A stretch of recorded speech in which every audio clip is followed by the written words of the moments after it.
Good morning. It's good to be with you. This morning I'm going to be reading from Acts chapter 17. Acts chapter 17, and I'm going to be reading about Paul in Athens on Mars Hill.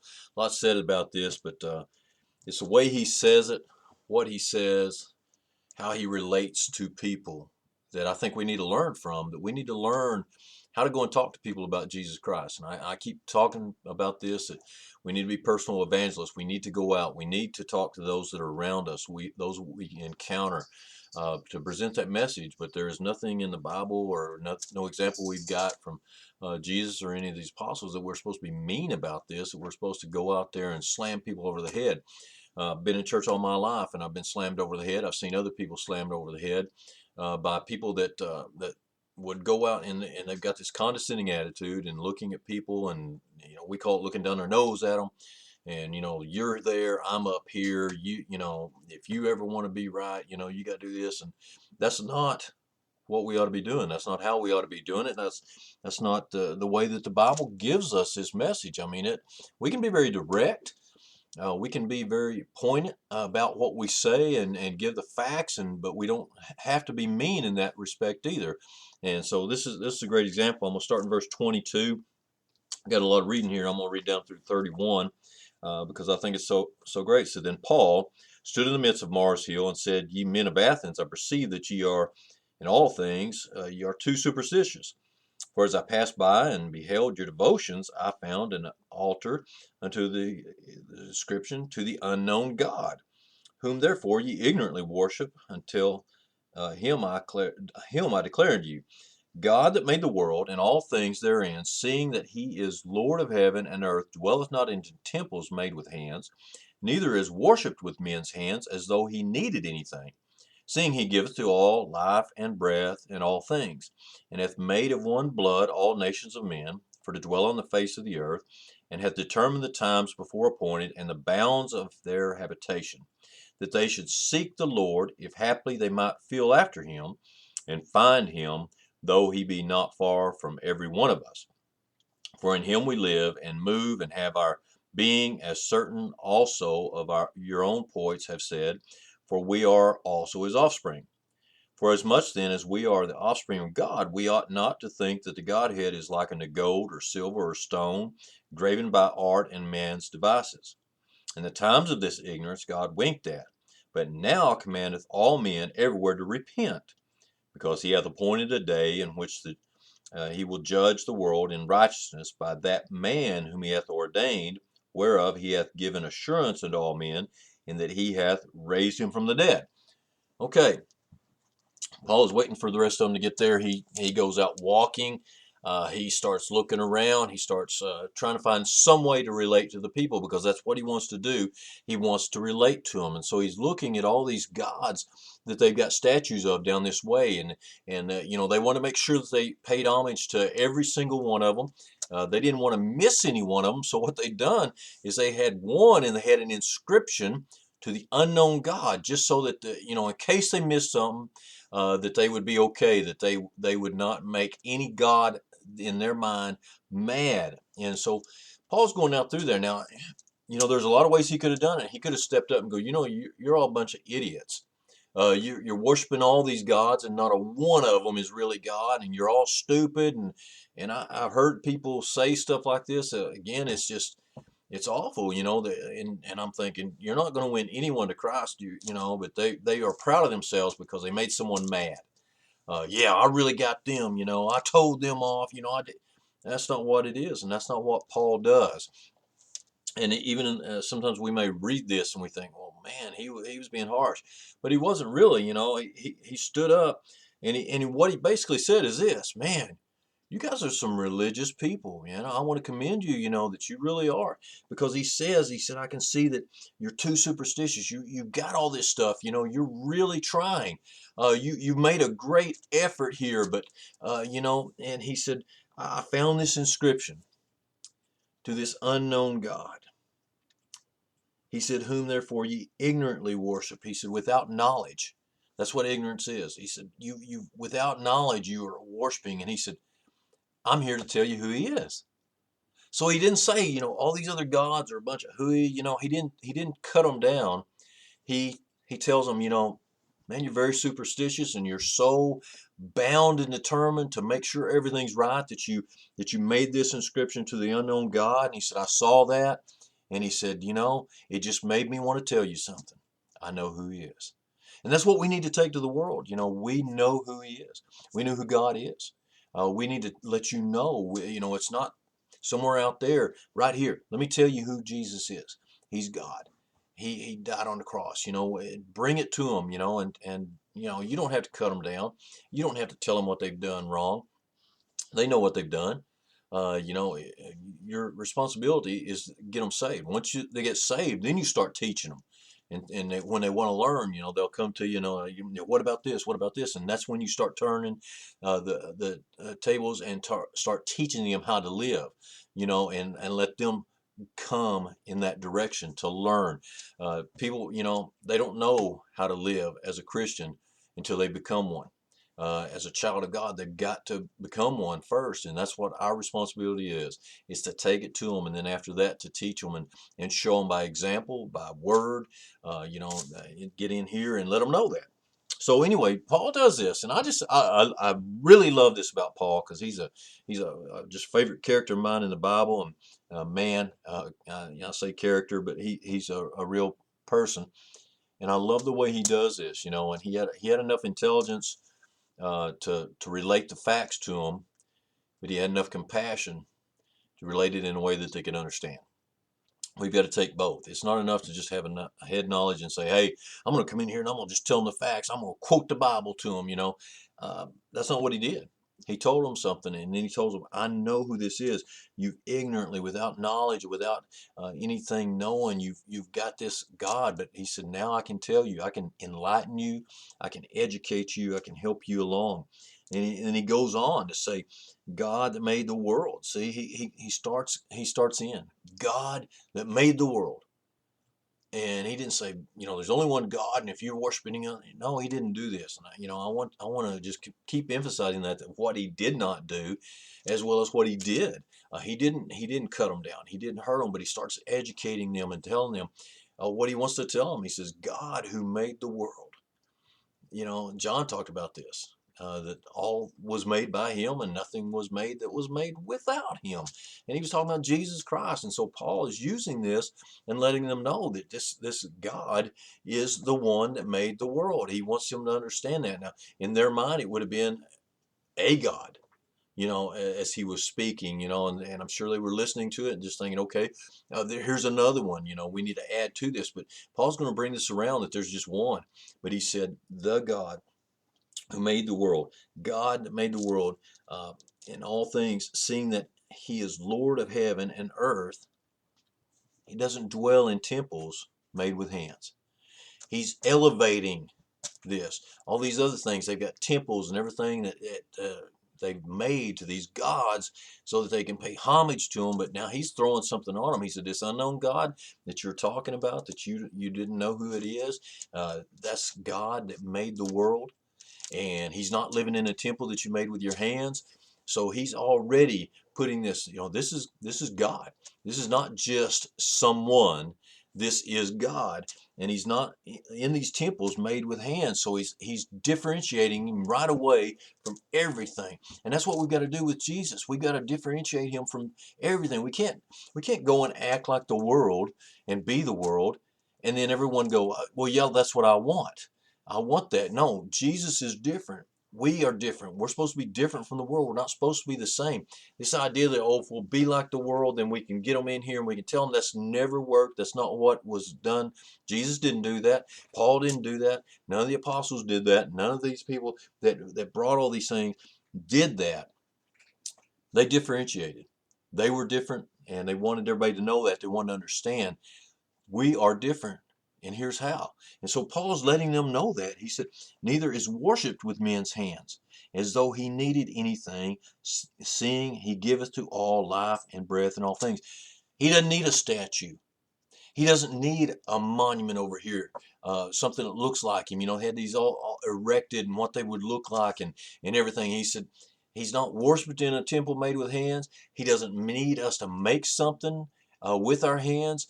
He is God. He is Almighty. So they're putting, he's putting this out here. This is who he is. You need to understand this.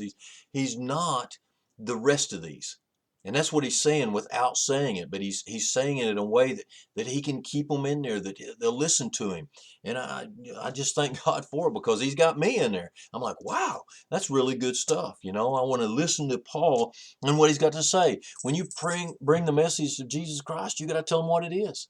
What is it that you have? You worship somebody, or he's a good guy. No, you got to let them know. I worship the Lord of the world. Everything. You say, well, I thought Satan was in charge. Well, he's given permission to do what he's doing. Jesus is Lord over all. Everything, even Satan. And he's got it all. That's who I'll worship. I want you to understand who he is, and I want to bring it to you.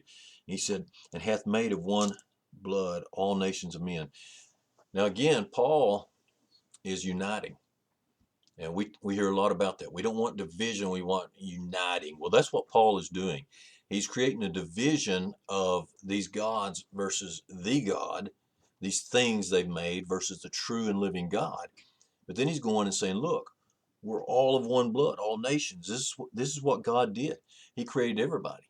And the reason he's doing this is because he wants you to understand, I don't care where you came from. I don't care what nation you came from. I don't care what language you speak.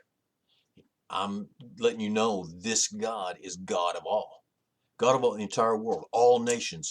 They're all under him. Everybody.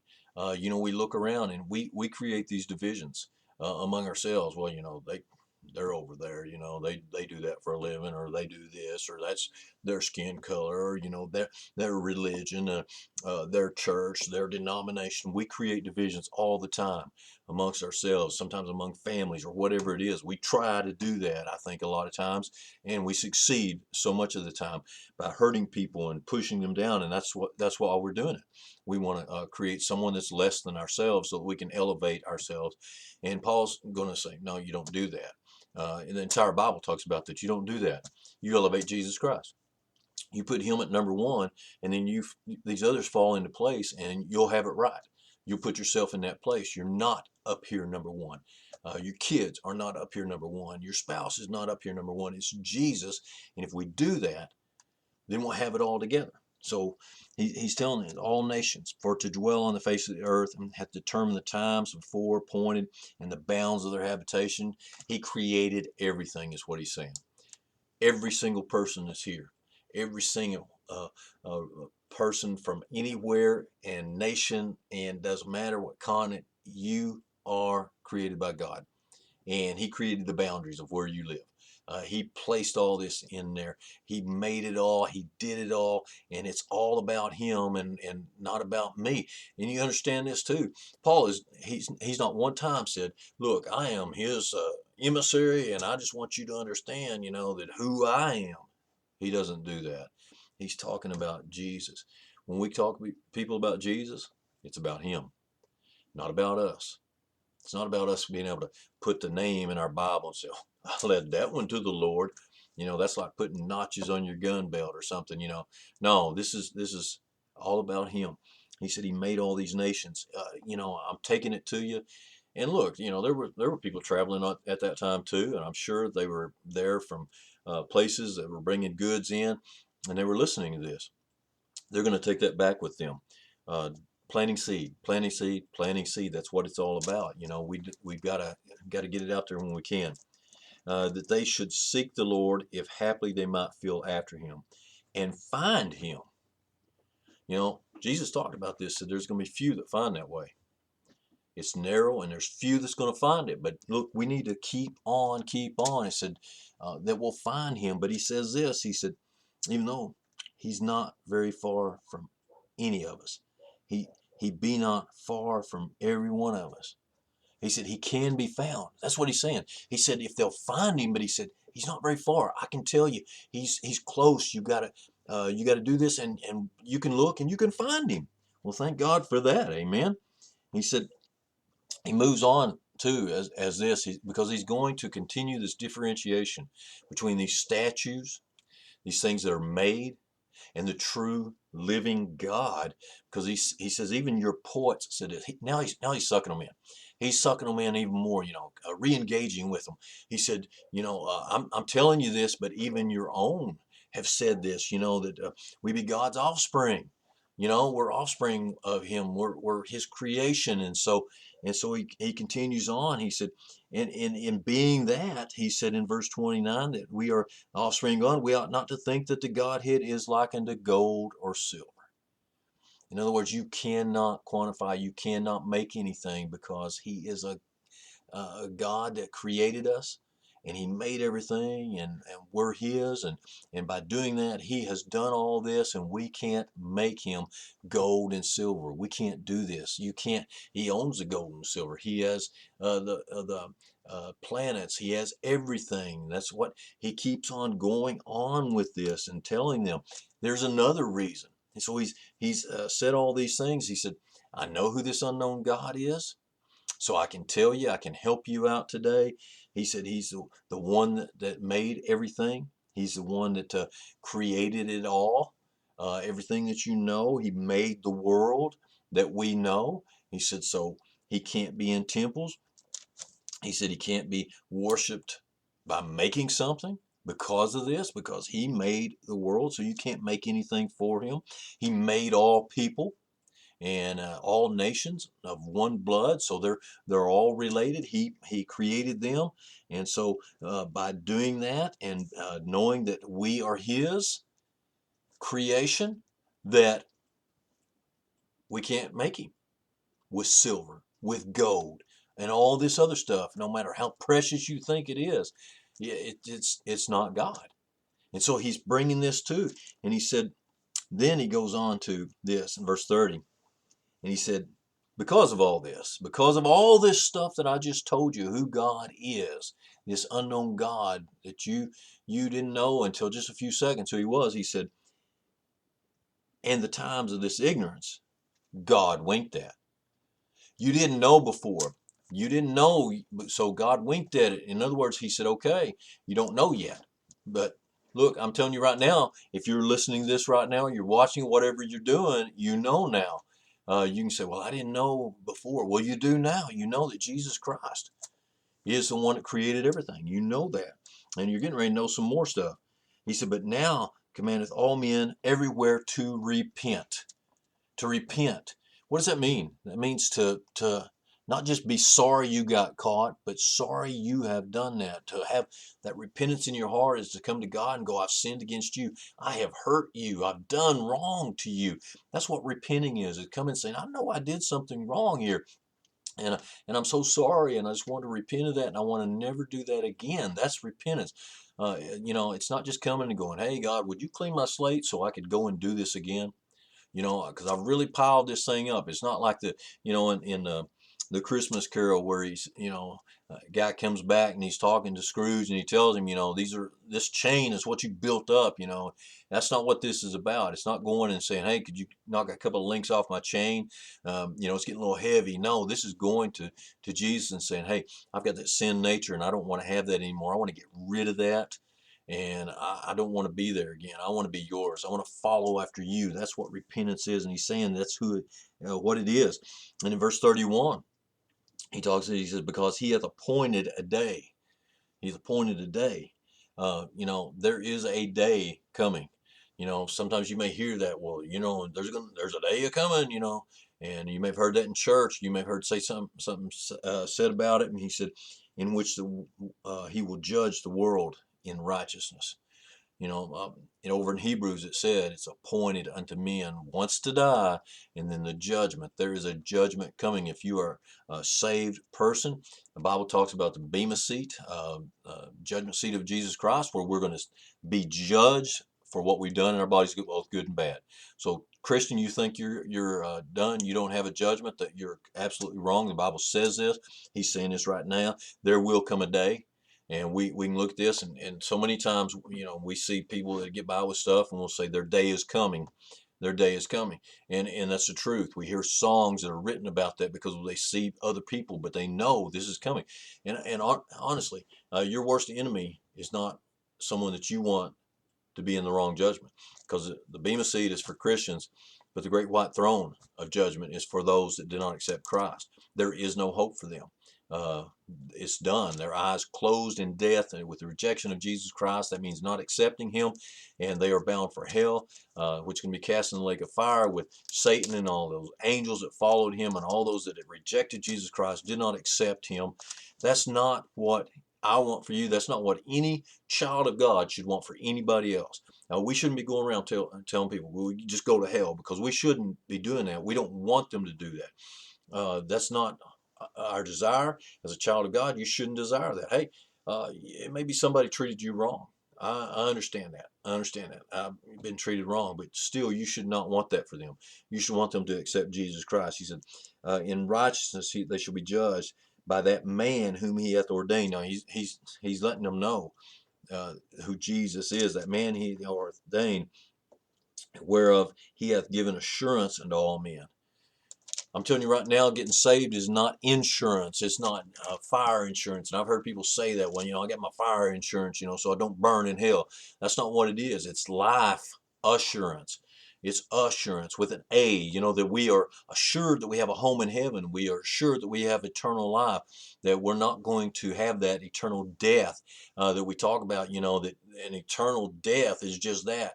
It's all the time. It never stops. It never stops. And I'm going to tell you, eternity is a hard concept for anybody to grasp. It's just beyond us, because, our minds are finite and God's is not. Eternal is just something that's just too much for my mind, because nothing in my life is ever eternal. Everything I know rots and decays and dies, and it's always been that way. And so to understand eternal life, it's going to be something that I'm going to get when I get there. But right now it's tough. But that doesn't mean I don't believe it. That doesn't mean that it's not real. Just because you can't grasp it, or I can't grasp it, or something else in that realm, doesn't mean that it's not real. It is real. And He says He hath given assurance unto all men. It's assurance. I assure you this is going to happen. When Jesus promises something, it's going to happen. It's in here, and it's going to. Titus talks about this. It said, God, who cannot lie, cannot. It is not in His nature to be able to lie. Everything He said is true. Everything He's written down here is true. Now, He's inspired these guys to give us these truths, and it's the assurance to all men in that He hath raised Him from the dead. He's alive. Jesus is alive today. You say, well, He died on the cross, yeah, but He rose from the dead to be the first of the resurrection. The first fruits of the resurrection is what the Bible talks about. He is the first result of that resurrection. There will be a resurrection day. Paul talks about this. He told him, he said, I don't want you to be worried about those that have died in Christ, because those early Christians, they were looking for Jesus to come back in just a few years. They were looking over here, looking over there, looking up, hey, Jesus is coming back. He's coming back. They were expecting that. And then they had a few that had died, and then they had the question, what about these guys that have died? They were expecting Jesus to come back, and He's not got here yet. What about them? Paul said, well, I'm going to tell you about them. He said, we're not going to prevent them. We're all going to be changed, but they're going to be brought out of that grave. Their body's going to be changed as well, but it's going to be first. We will not prevent them. That it says we won't go first. They will. It's going to be such a fast thing. I'm sure it's going to be imperceptible, but it's going to happen. It's going to happen. I'm just, and I've talked to different people. I think the graves are going to bust open. I've heard other people go, nope, no, nothing will be disturbed. Okay, maybe not. It doesn't really matter. It's just, I think that someone else thinks something different, but I do know this: those are going to be resurrected, brought up. Their bodies are going to be changed. Those that have turned to dust, it's going to be reconstituted into a body, eternal body, a body that doesn't die. It won't have that mortal anymore. It'll be immortal, and it'll be sinless, and it'll be perfect the way it's supposed to be. Those that are still alive, we will be changed with them. Thank God for that. I just know these things because it's in the Bible. not because I created them, but it's because it's there. So he's saying he's given us that assurance. So we can look at this and, excuse me, Paul lowered this down so they could understand it.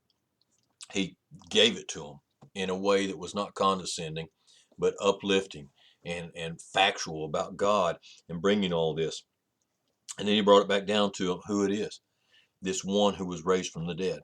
And I'm sure that they'd already started hearing about this, and so he's just bringing it back to them. Now, you say, "Wow, if I do all of that, is everything going to be great? You know, everybody's going to listen to me?" No, not at all. That's not the way this works either. You can be as kind-hearted as you can be. You can be down on someone's level. You can get to know them, but that doesn't always mean that. Verse 32. Here's the result. And when they heard of the resurrection of the dead, some mocked. Okay, so when you give this out and you talk about the resurrection of the dead, some people are going to mock you. There are those that are out there like, when you're dead, and that's all there is to it. Everything is over. You know, you don't have any consciousness. You don't have any this. And they're downers, but that's what they believe. It just doesn't happen. Well, everything's right here, right now. And there are those people today. They're going to tell you there is no resurrection. No one is ever raised from the dead, and no one ever will. You're dust, when everything blows up, that's just it. Now it's all over. So some did mock him, and some will mock you. They'll tell you you don't know what you're talking about. They'll say, nope, not going to happen. And you need to be prepared for that. That doesn't mean you should stop. That doesn't mean you should kick back and say, well, I don't want to do that anymore. Keep on, keeping on, and keep on telling people about Jesus. Keep on doing it. Take it out there to them. Be bold about it. Paul was very bold here. He didn't have to stand up. He could have come by and go, hey, fella, come here. I just want to talk to you. Instead, he got up and said, I need to talk to everyone. Just got something to say here. If you want to listen to me, I'll talk to you. He was very bold, but he was very kind-hearted to them by telling them this. Now, some of them mocked, but it said, and others. So there's going to be others. Okay, so you're going to have some that are going to come to you. They're going to mock you. They're going to laugh at you. They're going to tell you you believe in fairy tales, all kinds of things. If you've been around for a while, you've heard it. Some will get mad at you. Some will get mad at you. And those are the ones that I think God's really dealing with, and that's what they're wanting you to get away from them as quickly as possible because they're under that conviction and they don't want to hear it because they know what it means and they know they need to accept it, but they're just wanting to reject it, and so they reject you. Don't let that bother you. But don't deal with that. Just keep on. Go with somebody else and talk to somebody else. It said some others said, "We will hear thee again of this matter." So some said, well, I want to hear a little bit more about this. I want to hear something more. And it may be that you talk to somebody and you may not get to talk to them again. But some, they're saying, hey, I'd like to hear a little bit more about this. I've been on the phone with people, for customer service and talked to them and they, I can't talk to you anymore about this. And I would say, here, I want to give you a website. That somebody that I know, and this before I had a ministry where I had a website or anything, go out there so you can hear this message. Would you please do that? And just write it down. And they said they did, and somebody else will talk to them. I've witnessed to people, and by witness, I mean tell them about Jesus Christ, where it was obvious. Somebody had already talked to them. Somebody had already watered. Sometimes you're the first person that's really talking. I talked to a woman on the telephone one time, and she said, I've never heard about this. I've never heard anybody say anything about this. And sometimes somebody's already talked to them. Somebody's already watered. Paul's planting seeds here.